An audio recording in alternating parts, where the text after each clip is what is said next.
Sáquennos de aquí. Entrevista a María Sima. Nicky Elch. Editorial. Gratis lo recibiste, gratis ofrécelo. Dedicado con amor a todos aquellos que aún han de experimentar el amor de Dios.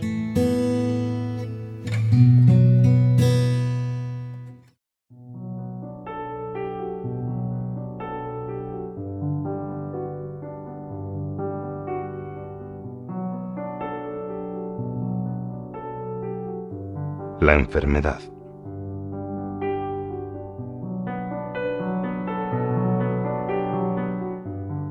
Buenos días, entre Nicky. ¿Qué tal la habitación en la casa de la señora Schwarzman? Somos amigas de prácticamente toda la vida y con frecuencia me ayuda a escribir las direcciones en los sobres. ¿Dijo qué tal se encontraba? La habitación es estupenda, María. Mucho más cómoda que la de un hotel. Gracias. Ha sido una buena idea alojarme allí. Dijo que se encontraba bien, pero que tenía que tener cuidado, pues su corazón no es tan fuerte como antes. Me pareció que estaba feliz. Continuemos. Hablando de debilidades físicas o de discapacidades, ¿le ha visitado algún alma de las que sabía, y ellas también, que hubieran tenido alguna discapacidad durante su vida? Sí, muchas. Cuando se me aparecieron estaban totalmente curadas. Desaparecen las sillas de ruedas, desaparecen las deformaciones y las cicatrices. Una vez, sin embargo, un alma se me apareció con un gran bocio.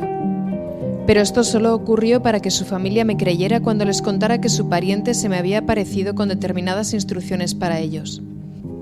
Me preguntaron qué aspecto tenía y cuando les mencioné lo del bocio, me creyeron y me escucharon. Ahora recuerdo un alma que había sido muda durante su vida y que, por supuesto, habló perfectamente cuando se me apareció.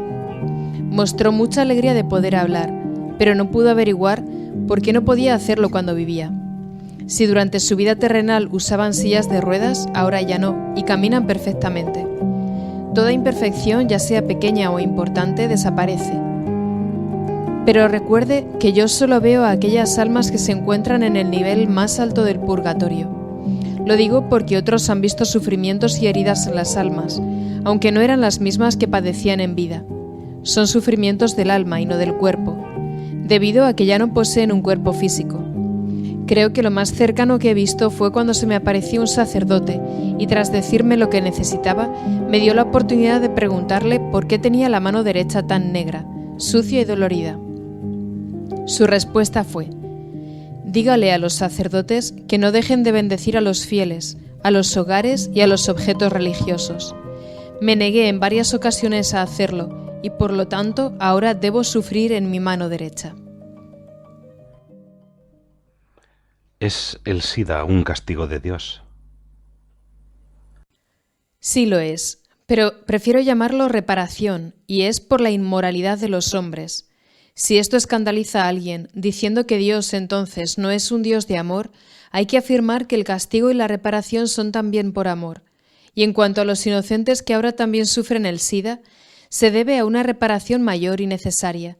La misericordia de Dios es infinita, pero su justicia también es total. Les digo que si supiéramos de su justicia ahora, como lo sabremos en el cielo, muchos de nosotros moriríamos bajo el peso de nuestros pecados. ¿Cree que encontrarán una cura para el SIDA? Ya tenemos la cura, pero como no da dinero y no es muy popular, se continuará haciendo oídos sordos a la misma. La cura es Jesús y los 10 mandamientos. No se nos dieron para controlarnos, sino para protegernos, fortalecernos y liberarnos. Eso es una cura preventiva. ¿Qué posibilidad hay de una curación de la enfermedad una vez ya contraída? Eso también ha sucedido en lugares con mucha oración. ¿Dónde? He oído de un lugar en Italia, pero ahora no recuerdo el nombre, y también en Medjugorje. Lo importante, sin embargo, no es el lugar exacto, sino la calidad de la oración. Cuando los peregrinos acuden a esos lugares llevando grandes cargas que ya han sido examinadas por médicos, psiquiatras, sacerdotes y parecen empeorar en lugar de mejorar, ¿puede que esto sea causado por algún alma del purgatorio de su pasado? Sí, puede ser. Pero si así fuera, se trataría de las almas que se encuentran en los niveles inferiores del purgatorio. En estos casos, un buen exorcista podría detener las presiones de los difuntos hacia los vivos. María, ¿Puede contarme algún caso en que la falta de perdón trajo una enfermedad? Oh, esa es la causa más común de las enfermedades. Sí, recuerdo un caso en Innsbruck, donde una joven no podía perdonar a su padre. La situación era la siguiente. Mientras el padre estaba vivo, nunca dio una alegría a sus hijos, y en el caso de esta joven, en una ocasión en la que surgió una buena oportunidad laboral, el padre se negó a dejar que su hija la aceptara. Se trataba de un trabajo que incluía una buena formación, y al prohibirlo provocó que la muchacha no recibiera una buena formación en toda su vida. Y fue justamente esto lo que la joven nunca pudo perdonar a su padre. Poco tiempo después de la muerte del padre se le apareció no solo una vez, sino 3 veces, rogándole que lo perdonara, pero su hija se negaba. Al tiempo la joven enfermó, y durante su enfermedad comprendió que debía perdonarlo. Lo hizo, y lo hizo muy profundamente, con todo su corazón. La enfermedad desapareció rápidamente. Ahora no puedo recordar exactamente de qué enfermedad se trataba, pero se dio cuenta claramente de que se debía a su prolongada negativa a perdonar. No siempre podemos olvidar las cosas, pero debemos perdonar. La falta de perdón es la causa de las mayores cargas y limitaciones que nos provocamos a nosotros. Si nos acercamos a Dios, seremos mucho más libres y felices, y con el perdón llegaremos a comprender mejor lo que realmente ocurre. Eso también es una gracia enorme y muy importante. Recuerdo otro caso. Se trataba de una mujer que sufría de una picazón desagradable en la piel desde hacía 20 años o más. Todo lo que la medicina moderna había podido hacer fue darle una crema muy costosa para reducir el malestar. Más tarde, durante una peregrinación, conoció a un hombre muy piadoso y muy experimentado que durante la cena se dirigió a ella y a su marido y simplemente les dijo: «Pidámosle a Jesús que nos cuente cuál es la causa de lo que tienes en las manos y en tu pierna derecha desde la rodilla hacia abajo». En ese mismo momento, ese hombre tuvo una imagen interna de una mujer agachándose con la rodilla derecha en tierra y con sus manos abiertas hacia una niña. Esa niña era esa misma mujer en la infancia, y la mujer adulta de la visión era su madre. La madre había dejado de abrazar a sus hijos, y especialmente a su hija, ahora adulta, y ella nunca la había perdonado por esto. Cuando lo explicó, el marido le dijo a su mujer: «Es verdad, nunca has perdonado a tu madre por eso». La mujer, con lágrimas en los ojos, admitió que efectivamente nunca había perdonado, y durante 2 o 3 días puso esta intención en su oración y en la misa. La enfermedad se redujo a una fracción pequeñísima de lo que había sido. Poco después la pareja regresó a su hogar. El hombre que había tenido la visión nunca supo realmente si aquella enfermedad llegó a desaparecer completamente o no, pero la picazón y el aspecto desagradable sí lo hicieron casi de forma inmediata. No podemos pretender que el perdón total de una persona ocurra de la noche a la mañana, pero Jesús les demostró a los 3 presentes esa noche dónde estaba el problema. Por lo tanto, la enfermedad se produjo para recordar de alguna manera al vivo el pecado de su antepasado. De este modo, el alma que estaba aún en el purgatorio se dio a conocer y rogó que la perdonaran, ya que debido a ello no podía ir al cielo. Ahora estoy segura de que esta alma, cuyo nombre nunca conocí, está en el cielo, y su hija está libre de esa situación dolorosa que le molestaba y que le costó mucho dinero durante varias décadas. María, dijo antes que Satanás envía enfermedades por medio de brujas con demonios bajo su control.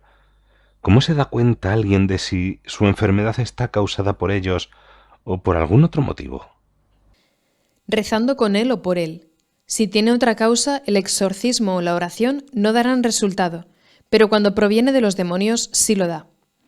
En un principio la enfermedad no cederá, pero si perseveramos finalmente desaparecerá. En los hospitales el término virus debería ser una posible señal de advertencia al respecto. Con frecuencia los doctores usan esta palabra cuando hay algo que no pueden explicar.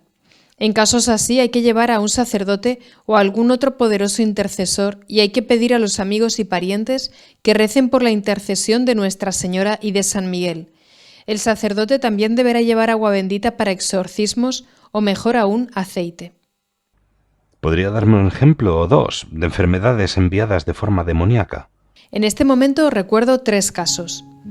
Uno fue una neumonía, otro una leucemia y el tercero una enfermedad corta pero de terribles dolores de espalda. Este último caso es el que más conozco, porque le sucedió a un amigo mío que se ofreció para trabajar durante varios meses junto a uno de los sacerdotes más respetados de Europa. Mi amigo sufría de una leve punzada en el nervio entre la tercera y la cuarta vértebra. Al principio se trató con inyecciones de un relajante muscular que no lo aliviaron en absoluto y solo hizo que empeorara. En esos momentos el dolor era terrible. Entonces mi amigo sospechó que esto podía ser demoníaco y llamó a 2 sacerdotes. El primero vino, pero dudó de su sospecha. Tras una larga e inútil discusión, el sacerdote aceptó rezar por él, aún sin creer. En el momento en que comenzó a rezar, los dolores explotaron y se irradiaron hacia el hombro, el brazo y el muslo derecho de mi amigo. Era como si un tenedor le estuviera destrozando los músculos y luego se detuviera para moler las articulaciones. El dolor se extendía hacia arriba y hacia abajo mientras el sacerdote rezaba, y pasados 3 o 4 minutos cesó repentinamente. Sin embargo, mientras duró el dolor, mi amigo casi perdió el conocimiento entre espasmos, gritos y alaridos. Cuando todo acabó, el sacerdote, con lágrimas en los ojos, reconoció que la sospecha había sido correcta. 6 horas más tarde, después de que mi amigo durmiera un poco, el segundo sacerdote, aquel para el que estaba trabajando, fue a verlo y también comenzó a rezar. Esta vez la intensidad del dolor era solo 1/3 de lo que había sido antes, y luego cesó por completo. Después de permanecer 5 días en cama, mi amigo pudo levantarse y volver a su trabajo como antes. 2 semanas más tarde vino aquí y contó su caso a un amigo mío exorcista, que rezó para que desapareciera la pequeña parte que seguía allí presente y descubrió que alguien de su ciudad le había mandado el dolor. Mi amigo no conocía a quien lo había hecho, pero como era un asistente legal y perseverante, había sido suficiente para enfurecer a alguien. ¿Necesitaba esa persona desconocida saber que existía un pequeño problema en su espalda? Ciertamente los demonios que se apoderaron de esa pobre persona sabían de ese problema, pero también teniendo en cuenta lo conocido que era el sacerdote para el que trabajaba, mi amigo estuvo expuesto a una guerra espiritual muy grande. ¿Las oraciones pueden ayudar desde lejos a alguien si no está abierto a que recen con él? Sí, por supuesto, y son demasiadas las personas, sacerdotes inclusive, que no tienen una fe tan fuerte como para creer que sea así, y por tanto no lo ponen en práctica. En la Biblia, Jesús curó al sirviente del centurión a distancia. Jesús le dijo al centurión: «Puedes irte, como has creído se cumplirá lo que pides». Jesús sanó al sirviente gracias a la fe de su amo en él, pero no fue la fe del amo la que realizó la curación. Es algo que suele preocupar a quienes piensan que su fe es demasiado débil para ayudar a alguien. Jesús nunca es débil para ayudar, pero frecuentemente debemos esperar porque su plan es distinto al nuestro. Pero en los casos en que el afligido se encuentra a distancia es muy útil tener la mayor información posible al rezar. Con frecuencia hay que identificar y nombrar específicamente las influencias demoníacas sobre esa persona antes de que disminuyan y desaparezcan, y para ello debemos rezar mucho y hacer nuestra tarea con perseverancia, confiando en que Dios proveerá lo necesario. Cuando se acercan a usted personas alteradas o intranquilas y toma nota de los nombres de sus parientes difuntos, ¿es testigo luego de la paz que reina en esas personas, en la familia o en su hogar después de las misas y las demás oraciones?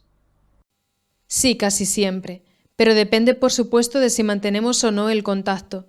Muchas personas lo hacen durante mucho tiempo, y a pesar de que no soy psiquiatra ni médico, con todos esos nombres en mi mente, puedo saber cuándo un niño alterado y preocupado se transforma rápidamente en un niño feliz, y esto sucede sin ningún tipo de terapia o fármaco. Me da mucha alegría ser testigo de estos cambios con tanta frecuencia. Jesús y María no excluyen a nadie de su paz y su felicidad. En la actualidad, en muchos campos de la medicina se utiliza la hipnosis como parte de la terapia o para saber qué ha ocurrido en el pasado que pueda tener algo que ver con la enfermedad en cuestión. ¿Le han dicho algo las almas acerca de la hipnosis? Las almas me han dicho que la hipnosis es peligrosa y es un pecado. Nadie debe manipular nuestro subconsciente, y en caso de que se practique, los testimonios que se obtienen no son dignos de confianza. Algunas personas que creen en la farsa de la reencarnación basan sus creencias en los resultados de la hipnosis. Este es solo un caso en el que un pecado relativamente pequeño genera gran confusión.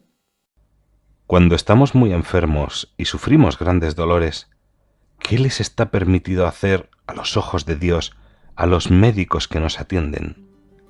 Un alma me dijo una vez que había tenido que sufrir muchísimo porque había sido médico y había acortado las vidas de algunos de sus pacientes con inyecciones para disminuir su sufrimiento. Los médicos nunca pueden matar a un paciente. Sí pueden, en cambio, suministrar fármacos para disminuir el dolor. Dios es solo quien da y quita la vida. De lo contrario, es un asesinato como cualquier otro. Cuando un médico le quita la vida a un paciente, el alma del paciente debe sufrir en el purgatorio el tiempo que debería haber sufrido en la tierra, ¿o es el propio médico quien luego deberá cargar con ese sufrimiento? Lo sufrirá el propio médico, y si no cambia y detiene su actitud mediante la confesión, la penitencia y la reparación por voluntad propia, serán su familia y las generaciones siguientes las que sufran las consecuencias, que serán muy duras. Dios mío, ¿conoce algún caso en que una generación posterior sufriera estas consecuencias? ¿Y de qué manera? Sí lo conozco. El caso que recuerdo ahora tiene que ver con la nuera de un médico que con frecuencia practicaba la eutanasia a sus pacientes. Esta mujer había perdido muchos niños y, sin embargo, tanto ella como su esposo estaban completamente sanos, por lo que los médicos estaban sorprendidos por la cantidad de niños sin vida que había dado a luz. El problema de esta pareja de una generación más joven era parte de la reparación que Dios necesitaba por los pecados del médico que practicaba la eutanasia. Esa era la justicia de Dios.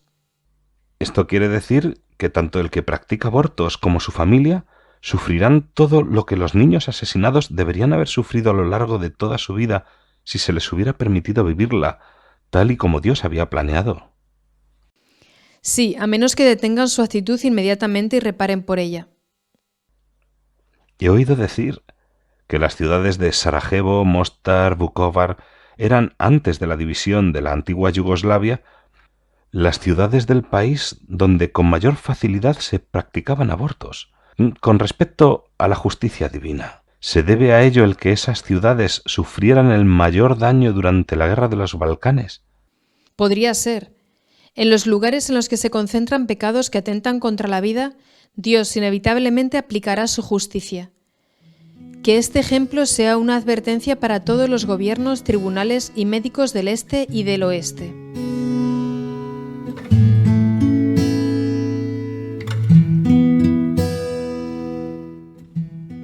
Sáquennos de aquí. Entrevista a María Sima. Nicky Elch. Editorial. Gratis lo recibiste, gratis ofrécelo. Dedicado con amor a todos aquellos que aún han de experimentar el amor de Dios.